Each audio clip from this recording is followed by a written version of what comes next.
चला नमस्कार विद्यार्थी मित्रांनो, करिअर ऑर्बिट अकॅडमीच्या या ऑनलाईन प्लॅटफॉर्म सर्वात स्वागत आहे. मी डॉक्टर गणेश शिंदे. आजचा व्हिडिओ महत्त्वाचा आहे कारण की सहकार क्षेत्रातून ही महत्त्वपूर्ण बातमी आहे. कारण सहकार क्षेत्रामध्ये मोठ्या प्रमाणात पदभरती केली जावी अशी मागणी बऱ्याच दिवसांपासून चालू आहे आणि या संदर्भामध्ये एक RTI ही सादर करण्यात आली. RTI सादर झाली ती कोणा संदर्भात झाली आहे? आता सहकार विभाग जो आहे, सहकारातून समृद्धीकडे महाराष्ट्र शासनाच्या माध्यमातून या संदर्भामध्ये जाहिरात जाहिरात म्हणजे RTI जे आहे, RTIला उत्तर हे दिलं गेलंय. यामध्ये सहकार व पणन वस्त्रोद्योग विभाग जो आहे या संदर्भामध्ये यांच्या संदर्भामध्ये हा RTI सादर केला गेला होता. यामध्ये बघा 5 जून 2026 रोजी या संदर्भातलं उत्तर आलंय. म्हणजे जे RTIच्या माध्यमातून प्रश्न विचारले गेले त्याचं उत्तर 5 जून म्हणजे 5 तारखेला 5 जूनला 2026ला याचं उत्तर हे आलेलं आहे. या अंतर्गत या अंतर्गत आपल्याला माहिती अधिकार 2005 अंतर्गत माहिती मिळण्याबाबत अशा स्वरूपाचं RTI हा सादर केला गेला होता. या संदर्भामध्ये शासनाने आपल्या माहितीचा अधिकार अधिनियम 2005च्या अंतर्गत 21/5/2000चा अर्ज सदर अधिनियमाच्या कलम 6च्या पोट कलम 3च्या खंडमधील तरतुदीनुसार कार्यालयाकडे हस्तांतरित करण्यात आलेला असून कार्यालयास 5/6/2000 रोजी प्राप्त झालेला आहे. म्हणजे कार्यालयाला जो RTI सादर झाला होता तो कार्यालयाने 5 जूनला या संदर्भातली प्रतिक्रिया ही दिलेली आहे. 21 मेला आलंय आणि 5 जूनला याची प्रतिक्रिया ही दिली आहे. या संदर्भामध्ये प्रश्न काय होते? आयुक्त आणि निबंधक सहकारी संस्था या पदाची सरळ सेवा कोट्यातील रिक्त पदांची संख्या व सविस्तर माहिती पाठवण्यात यावी असा पहिला प्रश्न होता. दुसरा सहकार अधिकारी श्रेणी 1 मध्ये आयुक्त आणि निबंधक सहकारी संस्था या पदासाठी MPSC पाठवण्यात आलेल्या मागणी पत्राबाबत सविस्तर माहिती पाठवण्यात यावी असं म्हटलं गेलंय. त्यानंतर सहकार अधिकारी जो आहे या संदर्भामध्ये आयुक्त व निबंधक व सहकारी संस्था पदाची सरळ सेवा कोट्यातील रिक्त पदाची संख्या याची सविस्तर माहिती या ठिकाणी विचारली गेल्याचं आपल्याला दिसून येतं. या व्यतिरिक्त बघा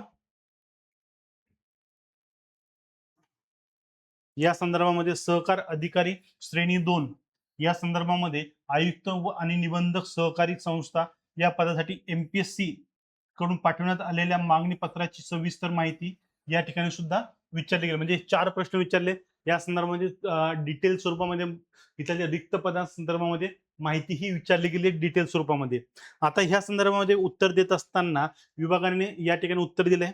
यामध्ये काय म्हणतो विभाग काय म्हणतोय की या अनुषंगाने करण्यात येतील सरळ सेवा कोट्यातील मार्च 2026 अखेर सहकार अधिकारी श्रेणी 1 व सहवर्गाची 37 पदे आणि सहकार अधिकारी श्रेणी 2 या सहवर्गाची 34 पदे हे रिक्त आहेत.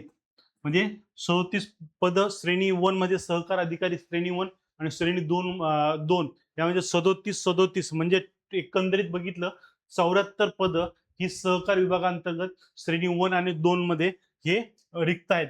त्यात तसेच गट क मधील सहवर्गाची पदभरती महाराष्ट्र लोकसेवा आयोगाच्या कार्यक्षेत्रात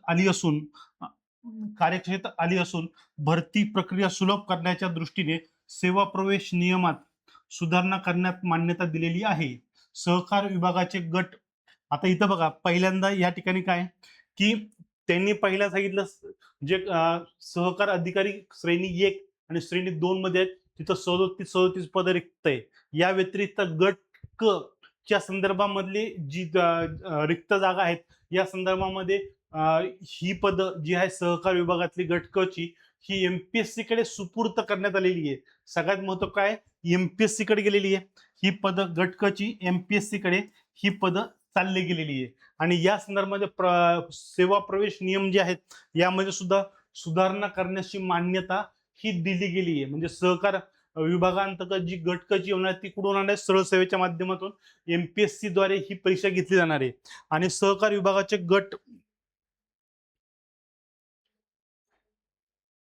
गट जे आहेत एक मिनिट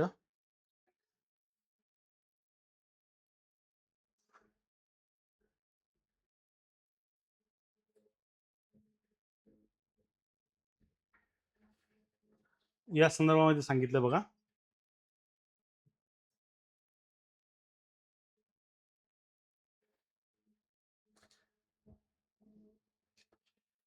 गट क संवर्गाचे सेवा प्रवेश नियम शासनात सादर करण्यात आले असून अद्याप मंजूर झालेले नाहीत. त्यामुळे सदर पदाचे मागणी पत्र शासनात सादर करता येत नाही. सेवा प्रवेश नियम शासनाकडून मंजूर झाल्यानंतर सदर पदाचे मागणी पत्र शासनात सादर करण्यात येणार आहे.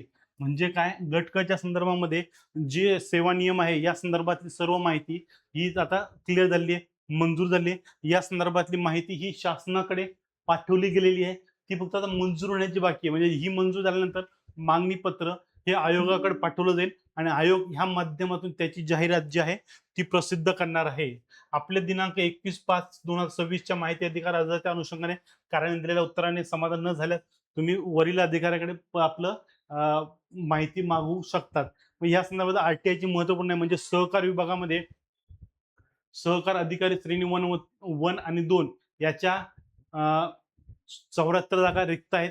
या व्यतिरिक्त गट क च्या जागा सुद्धा रिक्त आहेत, पण याचं मागणी पत्र अजून मंजूर म्हणजे त्याला सेवा नियम जे आहे ते अजून मंजूर झालेले नाहीत. ते झाल्यानंतर मागणी पत्र हे सादर केले जाणार आहे आणि ह्या मागणी पत्राच्या माध्यमातून काय होणार आहे, पद भरतीची जाहिरात ही प्रसिद्ध केली जाणार आहे. या संदर्भामध्ये करिअर ऑर्बिट अकॅडमी हे आपले सर्व बॅचेस घेऊन येतात. यामध्ये सरळ सेवेच्या गट क च्या अंतर्गत असलेल्या सर्व बॅचेस या एका प्लॅटफॉर्मवरती चालवले जातात.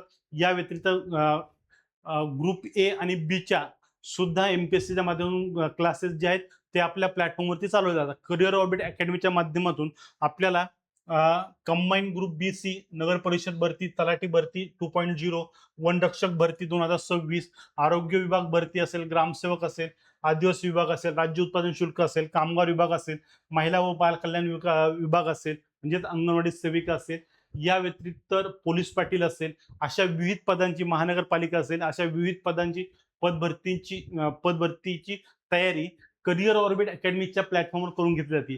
आणि ह्या सर्व कोर्सेस आपल्याला केवळ 699 मध्ये आपल्याला उपलब्ध आहे. एक कोर्स 699 उपलब्ध आहे. आणि जर तुम्हाला सर्व कोर्सेसची एकत्रित तयारी करायची असेल तर आपली संपूर्ण सरळ सेवा भरती बॅच 2026 ही आपली चालू आहे. या संपूर्ण सरळ सेवा भरती बॅच अंतर्गत आपल्याला सर्व परीक्षांच्या पॅटर्न नुसार तयारी करून घेतली जाणार आहे. एमपीएससी असेल, टीसीएस असेल, आयबीपीएस असेल किंवा इतर कोणताही पॅटर्न असेल त्या पॅटर्न नुसार आपली या ठिकाणी तयारी करून घेतली जाते. याची लाईव्ह प्लस रेकॉर्डेड स्वरूपामध्ये बॅच आहे आणि याची फी नाममात्र म्हणजे किती, 1299 मध्ये आपल्याला ही बॅच ही उपलब्ध होते. त्यामुळे संधी सोडायची नाही आहे, या संधीचं सोनं करायचंय आणि आपलं यश हे संपादित करायचंय. थँक्यू.